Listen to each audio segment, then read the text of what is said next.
இன்னைக்கு நம்மளுடைய விருந்தினர் பக்கத்தோட கெஸ்ட் யாருன்னு சொல்லிடலாமா நர்மதா? கண்டிப்பா. அன்று ராட்சசன் திரைப்படத்தில் வில்லனாக நம்மை கலங்க வைத்தவர். இன்று குற்றப் பின்னணி திரைப்படத்தின் கதையின் நாயகனாக கலக்கிக் கொண்டிருக்கும் நான் சரவணன் அவர்களே இன்றைய நம் விருந்தினர். லெட்ஸ் வெல்கம் ஆக்டர் நான் சரவணன் அவர்கள். வணக்கம். வணக்கம் சார். வணக்கம். எப்படி இருக்கீங்க? ரொம்ப நல்லா இருக்கேன். ரொம்ப சந்தோஷமா இருக்கு சார் எங்களுடைய ஷோல உங்கள பார்க்கறதுக்கு. ரொம்ப நன்றி. சார் நெறைய வருஷங்கள் சினிமாவுல நீங்க இருந்திருக்கீங்க. இப்போ ஒரு அழகான ஒரு படத்த வந்து குடுத்திருக்கீங்க. குற்றப் பின்னணி அப்படின்ற படத்த. இந்த படத்துக்கான வாய்ப்பு எப்படி கிடைச்சது சார் உங்களுக்கு?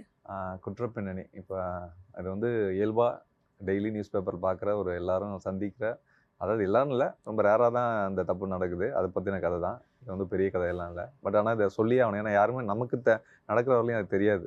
நமக்கு நடந்தா தான் ஒரு சின்ன தடுமாற்றம் கூட நமக்கு வந்து ஐயோ! அப்படின்னு நம்ம பாதிப்போம். மத்தவங்க நடக்கும்போது வேடிக்கை பார்ப்போம். அதனால தான் அந்த கதை நடிச்சது.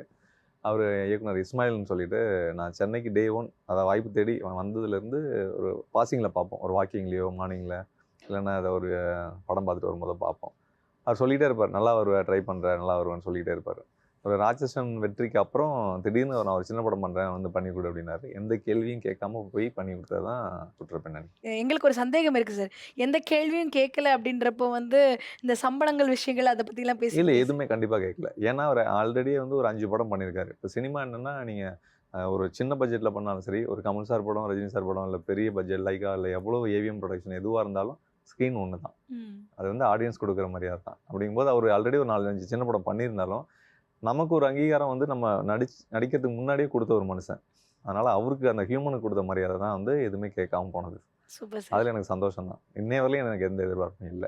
Super sir. எஸ். நீங்க பேசும்போதே தெரியுது, சினிமா எந்த அளவுக்கு உங்களுக்கு வந்து ரொம்ப புடிச்ச ஒரு விஷயமா இருக்கு அப்படின்றது.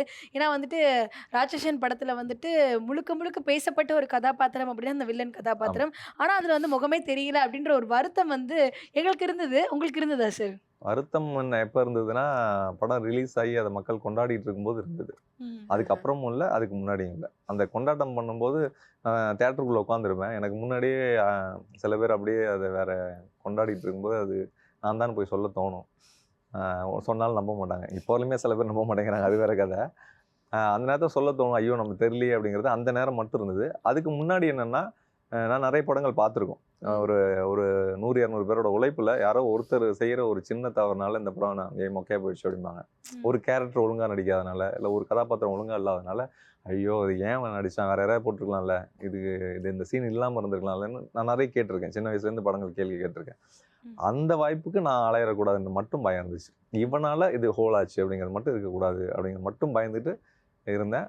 பட் இவ்வளோ பெரிய வெற்றிய நான் எதிர்பார்க்கல உண்மையிலேயே. அது தப்பா இல்லாம இருந்தா போதும்னு வேண்டிக்கிட்டேன், ம். ஏங்குனேன். அது எல்லாமே அத விட அதிகமாவே இயற்கையும், சினிமாவும் குடுத்துச்சு. சார் அந்த படத்துக்கு மேக்கப்க்கு மட்டும் எவ்வளோ நேரம் ஆச்சு?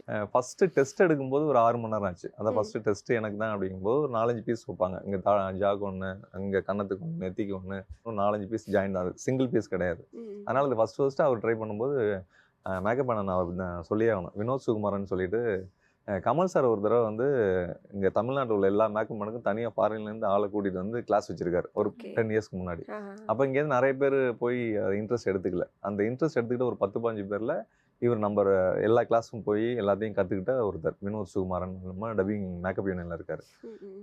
அவரு தான் அதுக்கு போட்டாரு.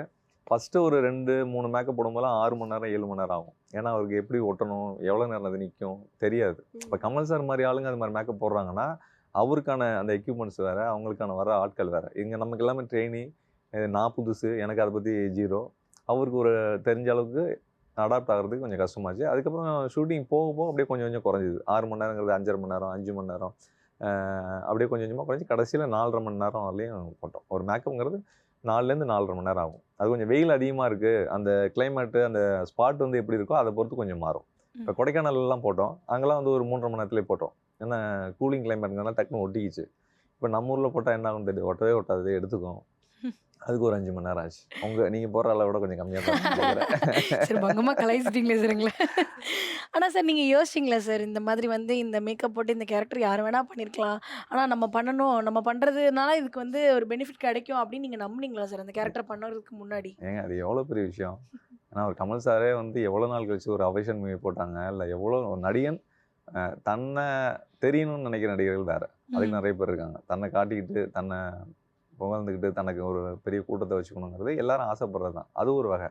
இது எங்களை மாதிரி சில பேர் என்னன்னா கிடைக்கிறதுக்கு ஏதாவது வித்தியாசம் பண்ணி அந்த கேரக்டராக மாறுறதுக்கான நிறைய பேர் இருக்காங்க. நான் மட்டும் இல்லை, நிறைய பேர் இருக்காங்க. அப்படி ஒரு வாய்ப்பு கிடைக்கும்போது அது எப்படி நான் சாதாரணமாக விட முடியும்? ம். அது நம்ம மூஞ்சி தெரியணும்லாம் அவசியம் இல்லை. அதான் ஃபஸ்ட்டே சொன்னேன்ல உங்களுக்கு, அது தப்பு இல்லாமல் இருக்கணும்னு நான் டெய்லி வேண்டிக்கிட்டேன். ஒவ்வொரு மேக்கப் போடும்போதும் அந்த நடிக்கும் போதும் நடித்து முடிச்சு ரிலீஸ் ஆகிற வரலையுமே டெய்லி என்னோட இயக்கம் ஒன்றே ஒன்று தான் இருந்தது. அது தப்பாக இருக்கக்கூடாது, ம். யாரும் எதுவும் சொல்லிடக்கூடாது, பாராட்ட வேண்டாம், புகழலாம் வேண்டாம். அது தப்பு இல்லாமல் இருந்தாலே கடவுளுக்கும் சினிமாவுக்கும் நன்றி, எங்கள் இயக்குனருக்கு நன்றி நினச்சிட்டு இருந்தேன். அதான் அது நடந்துச்சு. கடவுளுக்கும் சினிமாவுக்கும் நன்றி அப்படின்ற ரெண்டும் ஒன்று வார்த்தையை தான், வந்து ரெண்டும் ஒன்று தான், இருந்தாலும் தனியாக சொல்ல வேண்டியது. கண்டிப்பா சார். ஆனா இந்த படம் ரிலீஸ் ஆனதுக்கு பிறகு வந்து இந்த கேரக்டர் வந்து நிறைய பேர் கொண்டாடும்போது உங்களுக்கு எப்படி இருந்தது சார்? இல்லை, அதுதான் ஒன்றே ஒன்று தான், எல்லா தொழிலையும் உள்ளது தான். கஷ்டப்பட்டா கண்டிப்பாக அதுக்கான பலன் கண்டிப்பாக இருக்குது. உண்மையாக கஷ்டப்பட்டேன். ஏன்னா அதுக்கு முன்னாடி இந்த உடம்பு வந்து அந்த சின்ன வயசு பையனும் நானாக தான் பண்ணுறதா இருந்தது. ம். இப்போ வந்து படத்தில் பார்த்தீங்கன்னா 2 நான் பண்ணியிருக்கேன். அம்மா ஆமா. அந்த மெயின் வில்லன் நான் பண்ணேன். ஸ்கூல் போர்ஷன் ஒரு 5 நாள் வந்து யாசர்னு ஒரு சகோதரர் பண்ணார். அதுவும் நான் பண்ணுறதா இருக்கும்போது தோலும் எலும்பு எலும்பும். மட்டும் இருந்தால் அந்த உருவம் எப்படி இருக்குமோ அப்படி தெரியணும்னாரு. அதுக்காக நைட்லாம் ஒரு 9:30 எல்லாம் தூங்கிடுவாங்க. ஒரு 9 10 மணிக்கு ஏரியா கொஞ்சம் காலி ஆகிடும், நான் இருக்கிற ஏரியா. அப்படியே நடக்க ஆரம்பிப்பேன். இன்னும் 2 ரவுண்ட் போவோம், இன்னும் கொஞ்சம் போவோம், இன்னும் கொஞ்சம் போவோம்னு அந்த மோட்டிவ் ஆகி ஆகி விடிய காலம் சூரியன் வர வரலைங்களாம் நடந்திருக்கேன். வா. அது ஏன்னா அது ஒரு ஆர்வம், இது சரியாக பண்ணணும், அந்த வாய்ப்பை விட்டுறக்கூடாது. ஏன்னா இன்னைக்கு எவ்வளோ பேர் கிடைக்குது, எவ்வளோ பேர் காசு கொடுத்துட்டு வர்றாங்க, எவ்வளோ பேர் வாய்ப்புக்காக என்னென்னமோ பண்ணுறாங்க. நமக்கு அது ஃப்ரீயாக கிடைக்குது, தேடலில் கிடைக்குது, அதை எப்படி விட முடியும்? சார் இந்த படம் வந்து இந்த படத்துல இருக்க எல்லாருக்கும் வந்து ஒரு மிகப்பெரிய ஒரு டர்னிங் பாயிண்டா அமைஞ்சதுன்னு சொல்லலாம். டைரக்டருக்கு மிகப்பெரிய வெற்றி, ஆமாம். விஷ்ணு சார் அவர்களுக்கு வந்துட்டு மிகப்பெரிய ஒரு வாய்ப்பு அடுத்தடுத்து கிடைக்கிறதுக்கான ஒரு அடித்தளமா இருந்தது. அது மாதிரி இந்த படம் உங்களுக்கு என்ன மாதிரியான ஒரு விஷயத்த குடுத்துருக்கு சார்? என்னன்னா இப்போ ஒரு அதுக்கு முன்னாடி ஒரு 10 15 வருஷம் வந்து ட்ராவல் ஆகிட்டு சின்ன சின்ன ரோல்ஸு, மௌனகுரு, நான் இது மாதிரி படங்கள்லாம் ரோல்ஸ் பண்ணிட்டு என்னோட சந்தோஷத்துக்கும் என்னோட தேவைகளுக்கு முன்னே அலைஞ்சிட்டு இருந்தபோது ஒரு கட்டத்தில் நமக்கு இது இல்லையோ, நம்ம தப்பாக போகிறோமோன்ற ஒரு பயம் வரும்போது, இல்லை நீங்கள் உட்காரலான்னு ஒரு சின்ன ஒரு ஸ்டூல் கொடுத்த மாதிரி தான் சினிமா எனக்கு கொடுத்துச்சு. ம். அதாவது நின்றுக்கிட்டே இருக்கோம், சுற்றிக்கிட்டே இருக்கோம், ஒரு கால் வழியில் வேணாமே வேற எங்கேயா போய் உட்காந்துருவோமே அப்படின்னு எல்லாருக்கும் தோணும். ம். என்னதான் நம்ம வந்து அதை பெருசாக இயங்கினாலும் ஒரு சின்ன டயர்டோ சின்ன ஒரு சலிப்போ உருவாக்கிடுவாங்க. நமக்கு உருவாகுதோ இல்லையா யாராவது உருவாக்கிடுவாங்க. அந்த நேரத்தில் இல்லை நீங்கள் இருக்க வேண்டிய ஆள் தான் சொல்லி ஒரு சின்ன மர ஸ்டூலோ ஏதோ ஒரு நல்ல சேரோ எனக்கு கொடுத்து உட்கார வச்ச மாதிரி தான் ராட்சசன். ஸோ அதே மாதிரி ராட்சசன் திரைப்படம் வந்து எங்களுக்கு ஒரு வித்தியாசமான ஒரு அனுபவம் கிடைச்சது. உங்களுக்கு என்ன மாதிரியான எக்ஸ்பீரியன்ஸ் கிடைச்சது அந்த படத்துல? இப்போ ஒரு சீனு, ஒரு ஹீரோ நடிக்கிறோம், ஒரு வில்லனா நடிக்கிறோம், ஒரு ஒரு சின்ன கேரக்டர் நடிக்கிறோம் அப்படின்னா அந்த கேரக்டரோட அதுக்கான அனுபவத்தோட போயிடும். இல்லை அது நம்ம கூட ஒரு பெரிய ஆர்டிஸ்ட் நடிப்பாங்க, இல்லைனா ஒரு எக்ஸ்பீரியன்ஸான ஆர்டிஸ்ட் நடிப்பாங்க, இல்லை ஒரு வேற ஒரு லாங்குவேஜில் போய் நடிப்போம். இது மாதிரி ஒரு எக்ஸ்பீரியன்ஸுங்கிறது கொஞ்சம் மாறுபடலாம், கொஞ்சம் பெருசாக சின்னதாக பெருசாக. ஆனால் எனக்கு யாராலையும் கொடுக்க முடியாத ஒரு எக்ஸ்பீரியன்ஸ். ஏன்னா இந்த மேக்கப் வந்து எல்லா கதாபாத்திரத்துக்கும் எல்லா படத்துக்கும் உபயோகப்படுத்தவே முடியாது. ம். அதுவும் இவ்வளோ நேரம் மேக்கப்ங்கிறது அதிகபட்சமாக எனக்கு கமல் சார் ஒரு 2 3 பேர் போட்டிருப்பாங்க. நமக்கு தெரிஞ்சு கமல் சார் நிறைய கேரக்டர் பண்ணியிருப்பாங்க தமிழில். அது மாதிரியான ஒரு பெரிய வாய்ப்புங்கிறது வந்து விவரிக்கவே முடியாது. ஏன்னா ஒரு 5 மணி நேரம் 6 மணி நேரம் நமக்காக ஒரு மேக்கப்பு, அந்த கேரக்டரு, அதாவது ஒரு ஹிஸ்ட்ரி மாதிரி தான் எனக்கு மட்டும் இல்லை, அது என்ன மாதிரி ட்ரை பண்ணுறவங்களுக்கு ஒரு பெரிய ஹிஸ்ட்ரி தான். சார் இப்போ வந்து ராட்சசன் படம் வந்து எங்களுக்கு பயங்கரமான ஒரு எக்ஸ்பீரியன்ஸ் கொடுத்தது. அதே மாதிரி வந்து உங்களுக்கு வந்துட்டு அந்த ஷூட்டிங் ஸ்பாட்ல வந்து மறக்க முடியாத நிறைய விஷயங்கள் நடந்திருக்கலாம் இல்லையா? அந்த மாதிரி ஏதாவது விஷயங்கள் எங்க கூட ஷேர் பண்ண முடியுமா? நிறைய இருக்குது. என்னென்னா ஃபைட்டு, கிளைமேக்ஸ் ஃபைட் எடுத்துகிட்டு இருக்கோம் அவங்க ஏர்போர்ட்டுக்கு ஏற்றால ஒரு இதில் தான் ஃபுல் மேக்கப் முடிச்சுட்டு நைட்டு அது 2 விடியகாலம் 4 மணி வரையிலாம் போச்சு. 4 மணி வரையிலும் போகும்போது அந்த டைமில் யாருமே இருக்க மாட்டாங்க இல்லையா? போயிட்டு ஒரு மேக்கப்லாம் கழிச்சிட்டு ரிட்டர்ன் வர்றேன். என்கிட்ட வெஹிக்கிள்ஸ் இல்லை, கம்பெனி வெஹிக்கிள்ஸ் போயிட்டாங்க, டேரக்டர் டீம் போயிட்டாங்க, கம்பெனி எல்லாருமே போயிட்டாங்க. கடைசி அந்த கேமரா டிபார்ட்மெண்ட் போட்டு ஏற்றிட்டு இருக்காங்க. நான் மேக்கப்லாம் கழிச்சிட்டு ஒரு டிஷர்ட் போட்டு சாதாரணமாக வந்து கேட்குறேன், என்னை ஏற்ற மாட்டேங்கிறாங்க. ஏன்னா ஃபுல்லாக மொட்டை, ஃபுல்லாக ஒயிட் கலரில் ஏதோ அந்த உருவம் வந்து பேய் வந்து நிற்கிற மாதிரி ஃபுல்லாக ஒயிட்டு, அன்னைக்கு போட்டு இந்த ட்ரெஸ்ஸும் ஒயிட்டு, அதாவது கொஞ்சம் பிரைட்டான ட்ரெஸ்ஸு. ஏற்றவே மாட்டேன்றாங்க. ஏங்க நான் இப்போ தாங்க நடித்தேன், உங்கள் முன்னாடி தாங்க நடித்தேன், அந்த படத்தோட ஆர்டிஸ்ட் தாங்க, நான் ஏற்றிங்கன்னா ஏற்றிக்கவே மாட்டேன்ட்டாங்க. அதுக்கப்புறம் இங்கேருந்து நான் நடந்து கிண்டி வரலையும் போய், அப்போ நைட் சர்வீஸ்லாம் கிடையாது, அங்கேருந்து நடந்தே தான் வீட்டுக்கு போனேன் சாலிகிராமம் வரைக்கும். இது மாதிரி சில சம்பவங்கள்லாம் நடந்துச்சு. சார் ராட்சசன் படத்துல பார்த்தீங்கன்னா ஸ்டண்ட்லாம் வந்து வேற லெவல்ல இருக்கும். ஸோ அதுக்காக நீங்க முன்னாடியே வந்து ரிஹர்சல் ஏதாவது பண்ணீங்களா? இல்லை நீங்க வந்து ப்ராப்பராக கற்றுக்கிட்டீங்களா ஸ்டண்ட் எல்லாம்? இல்லை, ஆக்சுவலாக இதுக்கு ஒரு நன்றி சொல்லணும்னா இயக்குனர் மிஸ்கின் சாருக்கு நன்றி சொல்லணும். ஏன்னா அவர் முகமூடின்னு ஒரு படம் பண்ணாங்க. அதுக்காக நான் வந்து நம்ம ஒய்எம்சி கிரவுண்டில் போய் ஒரு 40 நாள் வந்து குங்ஃபு கிளாஸ் எடுத்தார் எங்களுக்கு. ஒரு 7 8 பேர். அதில் இப்போ பார்த்தீங்கன்னா நம்ம மெட்ராஸ் கலையரசன் சார், அவர், நம்ம செல்வா சார், பழைய நடிகர் செல்வா, ஜீவா சார், இவங்க எல்லாருமே வருவாங்க. அது எனக்கு எங்கே யூஸ் ஆச்சுன்னா, இந்த படத்தில் வந்து அந்த ஃபைட் வந்து ஒரு ஃபார்ம் மாதிரி தான், ஒரு ஸ்டைலிஷான ஃபார்ம் மாதிரி தான். அங்கே கற்றுக்கிட்டதே எனக்கு யூஸ் ஆச்சு. அதுதான் என்னோட முன்னாடி கற்றுக்கிட்டதுன்னு சொல்லலாம். இந்த படத்துக்காக விக்கி நந்தகோபால்னு சொல்லிட்டு ஃபைட் மாஸ்டர், அவர் எனக்கு வந்து ப்ராக்டிஸ் கொடுத்தாரு. அது இல்லாமல் மேஜிக் தனியாக போனோம். மேஜிக்கு, ஸ்டோரி ப்ளஸ் ஃபைட்டு, அது கொஞ்சம் ஒரு கலவையான ஒரு ஃபைட்டு தான் அது. அந்த மேக்கப் போட்டு ஒரு 4 மணி நேரம் 5 மணி நேரம் ஆச்சுன்னா அது கொஞ்சம் சின்ன இரிட்டேஷன் உண்டாகும், அரிக்கும், ஒரு மாதிரி கண்ணு அது பிளர் ஆகும், கண்ணாடி தண்ணி வந்துக்கிட்டே இருக்கும். அது என்னால் ஒரு டைம் பண்ண முடியல. அதுக்காக ஒரு 4 நாள் வந்து தள்ளி வச்சுட்டு அப்புறம் 2 நாள் கழிச்சு திரும்ப பண்ணோம். ஏன்னா தலைவலிக்க ஆரம்பிச்சிடும். நான் ஆல்ரெடி வந்து உடம்பு குறைக்கணும்னு சாப்பிட மாட்டேன். அதனால் உள்ள ஸ்ட்ரென்த்து கிடையாது 1. 2வது அந்த தலைவலி, 2வது கண்ணில் அந்த தண்ணி வந்துட்டே இருக்கனால யார் என்ன இருக்குன்னு தெரியாது, அவுட் ஆஃப் ஃபோக்கஸ் மாதிரி ஆயிரும். இந்த மாதிரி சில டிஸ்டர்ப்லாம் இருந்தது. பட் அதை தாண்டி நல்லா வந்தது சந்தோஷம். அதே மாதிரி வந்து ராட்சசன் படத்துக்காக அந்த டீம்லாம் வந்து ஒரு 7 மணி நேரம் 8 மணி நேரம் அப்படின்ற மாதிரி சராசரியாக ஒர்க் பண்ணியிருப்பாங்க. நீங்கள் அந்த படத்துக்காக உங்களை தயார் பண்ணிக்கிறதுக்கும் ஆக்டிங்காகவும் எவ்வளோ நேரம் எடுத்துக்கிட்டீங்க சார் ஒரு நாளைக்கு? ஆக்சுவலாக அது கமிட்டாக அதுக்கு ஒரு சுவாரஸ்யமான கதை இருக்குது. அந்த படம் ஃபஸ்ட்டு எங்கள் டைரக்டர் என்ன இப்படி ஒரு படம் பண்ண போகிறாருன்னு சொல்லி நான் அவரை ஃபாலோ பண்ணுறேன். அதுக்கப்புறம் அவர் சொல்லலை, நீ தான் பண்ணுறேன்னு சொல்ல. அதுக்கு ஒரு டைம் ஒரு 1 மந்த் எடுத்துக்குது. இப்படியே ஒரு ட்ராவல் போய் சரி நீங்கள் பண்ணுறீங்க அப்படின்னு சொல்லி முடிக்கும்போது எனக்கு கல்யாணம் நிச்சயமாகுது. நான் ஊரில் தான் பொண்ணு, ஒய்ஃப் பேர் ரம்யா. அங்கே நிச்சயம் பண்ணுறாங்க, இங்கே கமிட் ஆகிறேன். இது ஒரு ஸ்டோரி மாதிரி இருக்குன்னு வச்சுக்கோங்களேன். கமிட் ஆகி அதுக்கப்புறம் இங்கே வேற ஒரு கம்பெனியில் இருந்தார். அங்கே படம் ஆரம்பிக்கிறதா இருந்தது. அங்கே கொஞ்சம் டிலே ஆச்சு, எனக்கு மேரேஜ் ஆகிடுச்சு. அதுக்கப்புறம் அங்கேருந்து இன்னொரு கம்பெனி வந்து அங்கே கமிட் ஆகிட்டு அங்கே ஸ்டார்ட் பண்ணும்போது எனக்கு குழந்தை பிறந்துருச்சு. குழந்தை பிறந்ததுக்கப்புறம் பார்த்தீங்கன்னா அந்த ஷூட்டிங் டேஸ்லாம் முடிஞ்சு படம் ரிலீஸ் ஆகும்போது என் பொண்ணு பேச ஆரம்பிச்சிட்டான். ஆக்சுவலாக நாங்கள் ப்ரிவியூ ஃபஸ்ட் ஷோ பார்க்கும்போது என் ஃப்ரெண்ட்ஸ் எல்லாம் பார்க்குறாங்க. பார்த்தோன்னே ஃபஸ்ட்டு என்ன அந்த இன்ட்ரோ ஒரு லேடி கெட்டப்பில் உள்ள ஒரு மானிட்டரில் தான் வரும். ஃபஸ்ட்டு கத்துனதே அவள் தான் கத்துனான். அப்பா அப்படின்னு சொல்லி கத்துனதே அவள் தான்.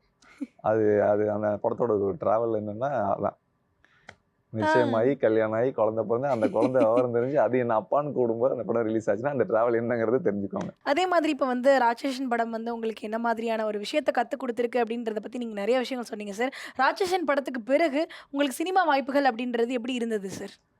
அது நம்ம தமிழ் சினிமாவில் கொஞ்சம் கஷ்டம்தான். என்னென்னா இப்போ முன்ன மாதிரி இருந்ததுன்னா ஆக்டர்ஸ் கம்மியாக இருந்தாங்க. இப்போ வந்து நிறைய இடங்கள்லேருந்து வர்றாங்க, யூடியூபர்ஸ் வர்றாங்க, தேடி வர்றாங்க, ட்ராமாலேருந்து வர்றாங்க, கூத்துப்பட்டு வழி நிறையா இருக்குது, ஆட்கள் நிறையா இருக்காங்க. மீடியம் ரொம்ப பெருசாகிட்டே போகுது. அப்படிங்கும்போது இப்போ அதோட அளவுகள் கிரவுண்டு பெருசாகும்போது நம்ம முன்னெல்லாம் கிரவுண்டு சின்னதாக இருக்கும்போது ஒரு இடத்துல டேரெக்டாக போய் பார்த்துடலாம், பேசிடலாம் இல்லாமலாம். இப்போ கிரவுண்ட் பெருசுங்கும்போது நம்ம ஒரு இடத்துல ட்ராவல் ஆகும்போது இன்னொரு இடத்துல போயிட்டுருப்பாங்க. நம்ம இங்கே போகிறதுல இங்கே போயிடுவாங்க. அப்படிங்கும்போது இந்த கஷ்டம் வந்து எல்லாருக்குமே இருக்குது. இப்போ நான் முகம் தெரிஞ்சு நடிச்சிருந்தேன்னா கூட சில இது கூப்பிட்ருப்பாங்க. முகம் தெரியாமல் நடித்ததுனால அது இப்போ வரலையுமே அது கொஞ்சம் கஷ்டமாக தான் இருக்குது. உடனே வாய்ப்புகள்லாம் கிடைக்கல. அது உடனே தெலுங்கு பண்ணேன். அப்புறம் தமிழில் நெஞ்சுக்கு நீதினு ஒன்று பண்ணேன். அப்புறம் ஜோதின்னு ஒரு மூவி பண்ணேன். இப்போ குற்றப்பின்னணி. இதுக்கப்புறம் அர்ஜுன் தாஸ் லீடாக பண்ணுற ஒரு படம் பண்ணிகிட்ருக்கேன். அதில் ஒரு கேரக்டர் தான், அது கொஞ்சம் நல்லாயிருக்கும். ஏன்னா நம்ம உருவமாகவே வந்து நார்த் இந்தியன் மாதிரி இருக்கிறதுனாலையும் அதுலேயும் வந்து ஆங்கிலோ இண்டியன் நடித்ததுனால நம்ம தமிழ்ங்கிறத சொல்கிறதுக்கு எனக்கு வாய்ப்பு இல்லை.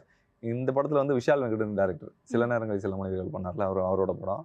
நானாக கேட்டு அவரை ஃபாலோ பண்ணி, இல்லை நான் கையில் கட்டிட்டு ஒரு ஷாட்லேயே நிற்கிறேன், என்னை வந்து முதல்ல நம்ம ஊருக்காரனை காட்டுங்க அப்படின்னு சொல்லிட்டு ஒரு கேரக்டர் பண்ணியிருக்கேன். எனக்கு ரொம்ப பிடிச்சி பண்ணேன், நல்லா வந்திருக்கு. சார் அடுத்தது வந்து என்னன்னு பார்த்தீங்கன்னா, நீங்கள் சினிமாவுக்கு வந்திருப்பீங்க இல்லையா? உங்கள் கூட ஒரு சில பேர் ட்ராவல் பண்ணியிருப்பாங்க. அவங்க இன்றைக்கி சினிமாவில் வேறு லெவலுக்கு வந்திருப்பாங்க. அவங்க ஒரு சக்ஸஸ்க்கு வந்ததுக்கு அப்புறமா இன்றைக்கி அவங்க கூட உங்களோட பாண்டிங் எப்படி இருக்குது? என்ன மாதிரியான உதவிகள் அவங்க கிட்ட இருந்து உங்களுக்கு கிடைக்குது?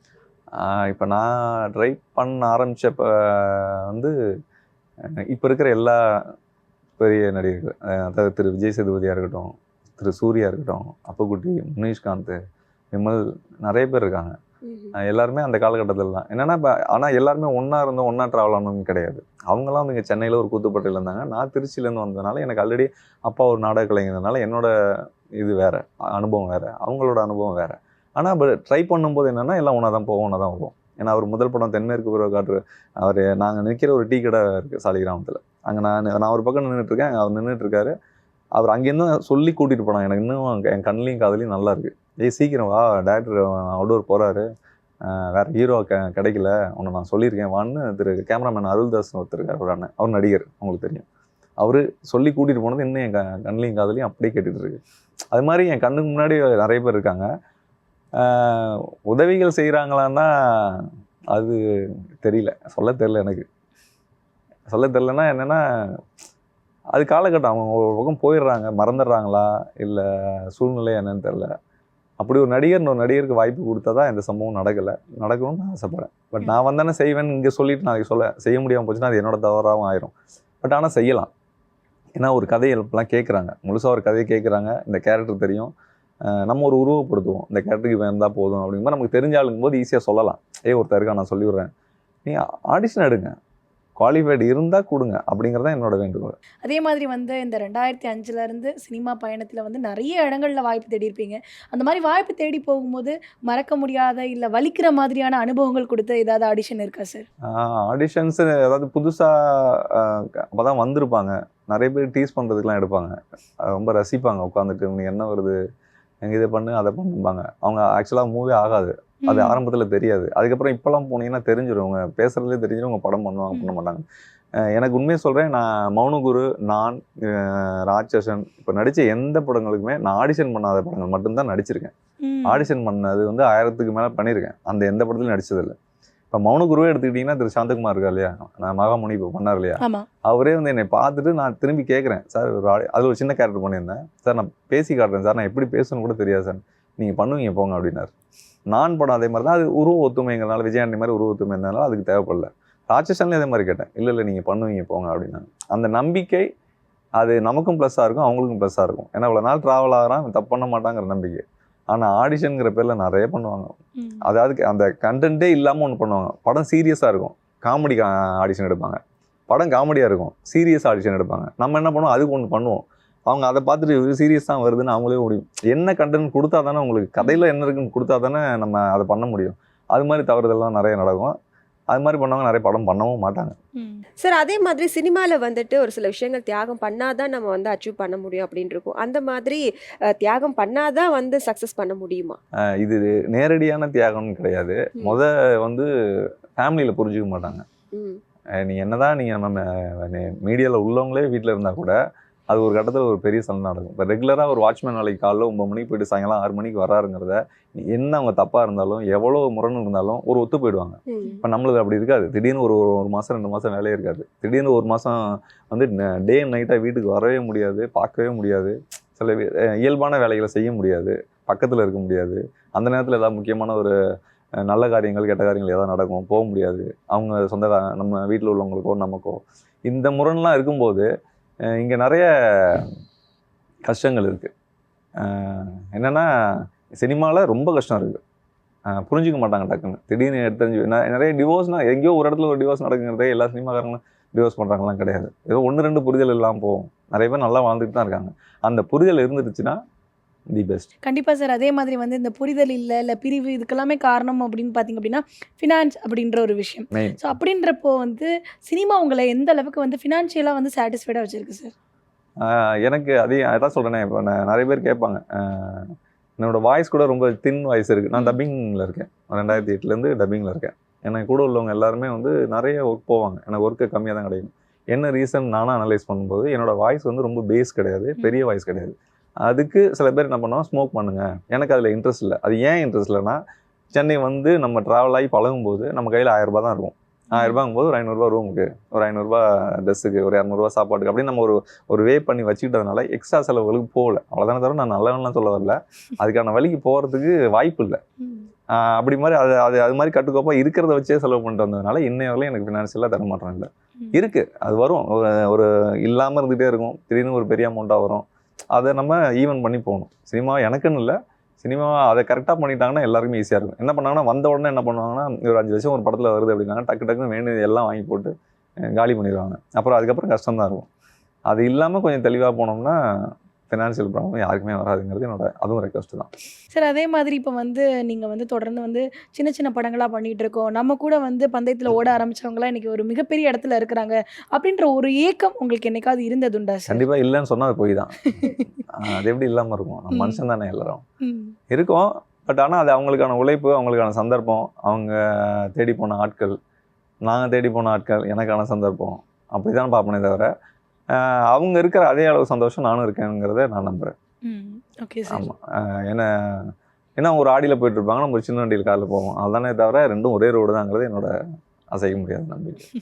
சார் அதே மாதிரி இப்போ நீங்க இப்போ ஒரு விஜய் சேதுபதி சார், சிவகார்த்திகேயன் சார் இவங்களெல்லாம் சொன்னீங்க. ஸோ அந்த மாதிரி உங்க கூட டிராவல் பண்ணவங்க இப்போ ஒரு லெவல்ல இருக்காங்க அப்படின்றப்போ, அவங்க கிட்ட நீங்க கேட்டிருக்கீங்களா? ஓப்பனாவே வந்து எனக்கு ஏதாவது ரெஃபர் பண்ண அந்த மாதிரிலாம் கேட்டிருக்கீங்களா? இல்ல நான் கேட்கல. இப்போ முண்டாசுப்பட்டி வந்து முனிஷ்காந்த் ராமதாஸ் இருக்காரு இல்லையா? அவரு அதுல நடிச்சுட்டு அடுத்து இந்த படம் பண்ணும்போது கண்டிப்பா எனக்கே தெரியாம கூட அவர் சொல்லியிருக்கலாம். ம். ராஜேஷனுக்கு. இல்லைங்க என் கூட ஒருத்தர் டிராவல் ஆகிறாரு. எனக்கு தெரியும் அந்த டேரக்டரை ஒரு விஷ் பண்ணி ஒரு டேரக்டர் ஒரு ஆர்டிஸ்ட் அவ்வளோதான் தெரியுமே தவிர நான் பண்ணுவேனா இல்லையாங்கிற ஒரு நம்பிக்கையை கொடுக்கறதுக்கு ஒரு ஆள் இருந்திருக்கணும். ம். அப்படி எனக்கு தெரிஞ்சு ராமதாஸ் அதாவது முனிஷ்காந்த் அவர் தான் சொல்லியிருப்பாருன்னு நான் அன்னைய நம்பிட்டு இருக்கேன். அது மாதிரி நமக்கு தெரியாம சில இது பண்றாங்க. நம்ம அதை கேட்க முடியாது. ஏன்னா ஒரு வாய்ப்புங்கிறது ஒரு இயக்குனர்கிட்ட கேட்கலாம், ஒரு கண்டிப்பா. டெக்னீஷியன் ஒரு கேமராமேன் சார்ட்ட கேட்கலாம், இல்லை மற்றவங்கள்ட்ட கூட கேட்கலாம், லைட்மேன்ட்ட கூட கேட்கலாம். ஏன்னா எங்கேயாவது ஏதோ தேடும் போதே பார்க்க ஒரு ஆர்டிஸ்ட் பார்க்க சொல்லிடுவாங்க. ஒரு ஆர்டிஸ்ட் கண்டிப்பாக செய்யவும் மாட்டாங்க, கேட்கவும் கூடாதுங்கிறது என்னோட செய்ய மாட்டாங்க கண்டிப்பாக தோணாது. ஏன்னா அவங்களுக்கான ஃபோக்கஸ் தான் பார்ப்பாங்களே தவிர இன்னொருத்தவங்களுக்கு ஒரு வாய்ப்புங்கிறது சொல்ல மாட்டாங்க. அதுக்கு ஒரு காலம் உண்டு. அதுக்கு அவங்க ஒரு பெரிய ஒரு எக்ஸ்ட்ரீமாக ஒரு 100 படம் 150 படம் பண்ணிட்டாங்க, அவங்க ப்ரொடக்ஷன் பண்ணுறாங்க அப்படிங்கும்போது சொல்லுவாங்க. Okay sir. அதே மாதிரி வந்து பார்த்தீங்க அப்படின்னா, நீங்க பண்ண படங்கள்ல வந்து இந்த ஒரு படம் பண்ணியிருக்க வேண்டாம். இந்த ஒரு விஷயத்த நம்ம வந்து இன்னும் கொஞ்சம் பெட்டரா பண்ணியிருந்திருக்கலாம். நமக்கு கிடைச்ச ஒரு வாய்ப்பு கொஞ்சம் நம்ம மிஸ்டேக் பண்ணிட்டோம் அப்படின்னு உங்களுக்கு வந்து ஒரு கில்ட் குடுக்குற மாதிரியான ஒரு படம் அப்படின்னு ஏதாவது படங்கள் இருக்கா சார்? பண்ணியிருக்க வேண்டாம்னு இது வரலையும் எதையுமே நினைச்சதில்ல. பெட்டரா பெட்டரா பண்ணியிருக்கலாம். பண்ணிருக்கலாம்னு எல்லாமே தோணும். ராட்சசனே தோணும். ராட்சசனே எங்கேயாவது கொஞ்சம் வேற பண்ணிருக்கலாமோ. எல்லாம் அது நல்லா வேலை செய்யணும்னு நினைக்கிற எல்லாருக்கும் உள்ளதுதான். நமக்கு அது இருக்கும். நீங்க செஞ்சு முடிச்சுட்டு திரும்ப பார்க்கும்போது ஏன் இன்னும் கொஞ்சம் பண்ணிருக்கலாமேன்னு தோன்றது எல்லாருக்கும் உள்ளதுதான். அது நம்ம ஸ்க்ரீன்ல பாக்குறோம், அது பெரிய ஸ்க்ரீன்ல பாக்குறோம், கண்டிப்பா தெரியும். எனக்கு நிறைய தெரிஞ்சுது. கொஞ்சம் கொஞ்சமா மாத்திட்டு இருக்கேன். சார் அதே மாதிரி இப்போ வந்து பார்த்தீங்க அப்படின்னா வந்து முன்னாடிலாம் வந்து சினிமாக்காகவே தன்னை வந்து அர்ப்பணிக்கிற நிறைய பேர் இப்போ வரைக்கும் உங்களை மாதிரி நிறைய பேர் இருக்கிறாங்க. அப்படின்றப்ப வந்து இன்னைக்கு சோஷியல் மீடியா வந்து பயங்கரமாக வந்து பிரபலமானதுக்கப்புறம் சோஷியல் மீடியாவில் வந்து கொஞ்சம் ட்ரெண்டிங்காக இருக்கக்கூடியவங்க வந்து ஆக்டிங்க்கு வந்துடுறாங்க. ஸோ எந்த விதமான ஒரு முன் அனுபவமும் இல்லாமல் அதுக்குள்ளே வந்து ஈஸியாக அவங்களுக்கு நிறைய வாய்ப்புகளும் கிடைக்குது. அதை கண்டிப்பா. பார்க்கும்போது உங்களுக்கு என்ன மாதிரியான ஒரு ஃபீலிங்ஸ் இருக்குது சார்? ஃபீலிங்ஸ்னா பொறாமையோ கோவமோ அதெல்லாம் கிடையாது. என்னன்னா இப்போ எங்களுக்கு ஒரு அனுபவம் இருக்கும். அனுபவம் மீன்ஸ் இப்போ கமல் சார் நிறைய விஷயங்களை சொல்லுவார். ப்ராக்டிஸ் முக்கியம், ட்ரைனிங் முக்கியம், ரிஹர்சல் முக்கியம். அவர் ஏன் சொல்கிறாருன்னா அதை ஒருத்தர் சொல்கிற வார்த்தையை நம்ம கடக்கும்போது மட்டும்தானே புரியுமே தவிர கேட்கா புரியாது. இப்போ நான் ஒரு ரஜினி சாரோட ஒரு டைலாக் வந்து உன் வாழ்க்கை உன் கையில் ஆட்டோவில் எழுதிருக்கும்போது நானே நிறைய கிண்டல் பண்ணியிருக்கேன். என்ன இது பெரிய வசனம்னு சொல்லிட்டு இருக்காங்க அப்படிங்கும்போது அது நம்ம ஒரு கல்யாணம் ஆகி ஒரு வேலை ஒரு சம்பாத்தியம் அப்படின்னு வரும்போது அது புரியும். நம்ம செஞ்சால் நம்ம தவறாக இருந்தாலும் சரியாக இருந்தாலும் நம்ம எடுத்துக்கிறது தான் அப்படிங்கும்போது அவங்க ஒரு அனுபவத்தில் சொல்கிறாங்க. இப்போ கமல் சார் அது மாதிரி ரிஹர்சல் வேணும், ப்ராக்டிக்கல் வேணும்னு சொல்கிறாருன்னா அது அவரோட அனுபவம், சினிமாவோட உச்ச அனுபவம் அவர் தானே எனக்கு தெரிஞ்சு அவர் சொல்கிறாரு. அப்படிங்கும்போது அதே மாதிரி இப்போ வர்றாங்க இல்லையா யூடியூபர்ஸ்லேருந்து நிறைய பேர் வர்றாங்க பாருங்க. நான் யாரையுமே வரவேணாம், இங்கே எல்லாத்துக்குமானது உலகம், எல்லா மனிதர்களுக்குமானது, அது கலை முழுக்க எல்லாருக்குமானது. நீங்கள் இப்போ டக்குன்னு ஒரு படம் வந்தோடனே அவங்களோட ஃபேம் வந்து இப்போ நாங்கள் வந்து ஒரு 10 படம் பண்ணியோ இல்லை ஒரு 10 வருஷம் ட்ராவல் ஆகியோ அவங்களுக்கு ஒன்று கிடைக்கும் போது அதோட அனுபவமும் சந்தோஷமும் வேறு. அவங்களுக்கு டக்குன்னு ஒரு சம்பளமோ இல்லை ஒரு ஃபேமோ கிடைக்கும் போது அடுத்த கட்டம் என்னங்கிறத அவங்க முழுக்க தடுமாறுறாங்க. அது வாய்ப்பு கொடுக்குறவங்களும் நிதர்சனமாக சொல்கிறது கிடையாது. இல்லை இதுதான் இவ்வளோதான். இப்போ எனக்குலாம் வந்து நான் சென்னைக்கு வந்து சினிமாவுக்கு வரும்போது இந்த பிஆர் கோவிந்தராஜன் ஒருத்தர் சொன்னார், நீங்கள் ஸ்க்ரீனுக்கு இந்த பக்கம் பார்க்குற சினிமா வேறு, இங்கிட்டு வேறு.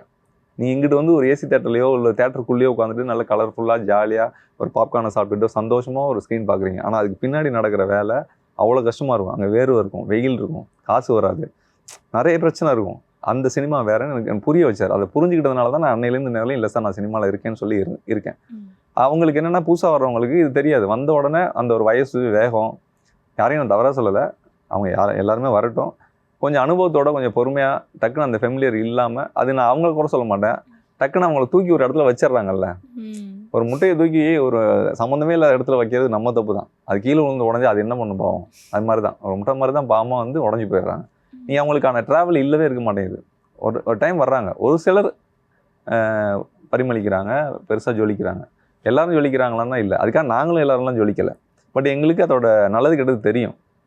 நான் இங்கே தான் இருப்போம், இவ்வளோதான் சம்பளம் வரும், இங்கே செலவாகும், இது வராது, இன்றைக்கி தான் ரிலீஸ் ஆகும், இதெல்லாம் புரியும். அவங்க என்னென்னா வந்த உடனே அடுத்த வெள்ளிக்கிழமை ஒரு படம் எதிர்பார்ப்பாங்க. அடுத்த வெள்ளிக்கிழமை என்ன யாரும் மதிக்கலைன்னு நினைப்பாங்க. அப்புறம் மனசு நிறைய கஷ்டப்படுறாங்க. அது நான் நிறைய பார்த்துருக்கேன். ஏன்னா என் கூட நான் பார்த்து எதுவுமே இல்லைன்னா கூட இன்றைக்கி முயற்சி பண்ணிகிட்டு இருக்க நிறைய நண்பர்கள் இருக்காங்க. அது மாதிரி வந்துட்டு ஓவர் ஃபேம் ஆகிட்டு அதுக்கு அடுத்த நாள் ரொம்ப கஷ்டப்பட்டுட்டு ரொம்ப விரக்தி ஆகிறவங்களையும் பார்த்துருக்கேன். அது மாதிரி வர்ற நடிகர்கள் யூடியூப்பாக இருக்கட்டும், எங்கேருந்து வேணாலும் வரட்டும், யார் வேணாலும் வரட்டும், ஒன்று முழுக்க வாங்க. ஒரு தொழில் சினிமா அப்படின்னு எடுத்துக்கிட்டிங்கன்னா முழுக்க வந்துடுங்க. அது இன்னொரு இடத்துல போகிறது, ஒரு மேஜிக்கு போகிறாங்க, ஒரு மிமிக்ரி போகிறாங்க, ஒரு ஸ்டேஜ் ஷோ போகிறாங்க, ஃபாரின் போகிறாங்க. அதுக்கு நிறைய வழிகள் இருக்குது. நீங்கள் அதை மட்டும் எடுத்துங்கங்கிறது என்னோட வேண்டுகோள். அதே மாதிரி சினிமால வேற எந்தெந்த துறைகள்ல உங்களுக்கு இருக்கணும்னு ஆசை? இல்லை, இப்போ நான் வந்த உடனே வந்து இது மாதிரி ட்ராவல் ஆகிட்டே இருந்தேன். வேலை வெளியில் எங்கேயும் போக முடியல, இதுக்கு மட்டுமே இருக்கும் அப்படிங்கும்போது சின்ன சின்ன வேலைகள் பார்க்கும்போது அப்போ உள்ளே இருக்க முடியாது. டக்குன்னு ஒரு வேலைக்காக வெளியில் போயிடும். ஒரு தாம்பரம் தாண்டி ஒரு வேலைக்கு போயிட்டோம் அப்படின்னா நம்ம எதுக்கு வந்தோம், எதுக்கு இங்கே வந்திருக்கோம் அப்படின்னு அது ஒரு பெரிய மன உளைச்சல் ஆயிரும். அப்படிங்கும்போது உள்ளுக்குள்ளேயே இருக்கலாம்னு சொல்லிட்டு ஃபைட்டர் கார்டு எடுக்க போனேன். ஃபைட் பண்ணி காமிக்க சொன்னாங்க. அப்போ என்னால் முடியல. டான்ஸ் யூனியன் போனேன். அங்கே டான்ஸ், ஏன்னா ஃபஸ்ட்டு ஆர்வம் தான் இருந்துச்சு, வேலைகள் எதுவுமே தெரில. அப்படின்னு போகும்போது நடிகர் முத்துக்காலையும் மறைந்த மயில்சாமி சார் தான் என்ன சொன்னாங்கன்னா, டப்பிங்னு ஒன்று இருக்குது, நீ அங்கே உள்ளே வந்துட்டேன்னா உனக்கு நடிக்கிறதுக்கு ஈஸியாக இருக்கும், நீ அதுக்குள்ளேயும் ட்ராவல் ஆகலாம்னு சொல்லிட்டு 2008 டப்பிங் நல்ல கார்டு எடுத்தேன். அது எனக்கு கொஞ்சம் பெரிய உதவியாக இருக்குது. இப்போ வரலையும் பெரிய உதவியாக இருக்குது. உங்களுக்கு தமிழ் இல்லாமல் வேற என்னென்ன லாங்குவேஜ்ல படம் பண்ணணும் அப்படின்னு ஆசை இருக்கு? இல்லை, கலைக்கு எல்லாரும் சொல்கிற மாதிரி தான், லாங்குவேஜே கிடையாது. இல்லை, அங்கே நிறைய இருக்காங்க. தமிழில் மட்டுமே எனக்கு போதும்னு தோணுது. ஏன்னா இங்கே நிறைய இருக்குது, நிறைய கதைகள் இருக்குது, நிறைய எவ்வளோ இருக்குது. எத்தனை ஸ்லாங் பேசுகிறோம், எவ்வளோ மக்கள் இருக்காங்க, எவ்வளோ உணவு வகைகள் இருக்குது. அது மாதிரி இங்கே இதுக்கே டைம் பத்தாது. இப்போ நான் என்னோடய ட்ராவல்லாம் பார்த்தீங்கன்னா இங்கே கொட்டி கிடக்கு, அவ்வளோ கிடக்கு, அவ்வளோ நல்ல விஷயங்கள் இருக்குது, அவ்வளோ கஷ்டப்படுறவங்க இருக்காங்க, எவ்வளோ சொல்ல வேண்டிய விஷயங்கள் நிறைய இருக்குது. அதனால் இன்னொரு லாங்குவேஜ் போய் நான் ஃபேம் ஆகணுன்ற விருப்பம் எனக்கு இல்லவே இல்லை. வாய்ப்பு வந்தால் நடிப்பேன், அது இல்லைன்னு சொல்ல மாட்டேன். பட் அந்த தாட்லாம் இல்லை. இப்போ என்ன இங்கே இப்போ எடுத்துக்கிட்டிங்கன்னா ஒரு வேற ஒரு மொழி பேசியோ இல்லை வேற ஒருத்தனா நடிக்கிறதுக்கு இங்கே நிறைய வாய்ப்புகள் இருக்குது. ஒரு கையில் கட்டிட்டு ஜாலியாகவும் போகலாம், ஒரு கோட் போட்டும் போகலாம். இங்கே எல்லாமே இருக்குது நம்ம ஊரில். இதுக்கே நிறைவான வாய்ப்பு கிடைச்சா போதுங்கிறது என்னோட வேண்டுதல்.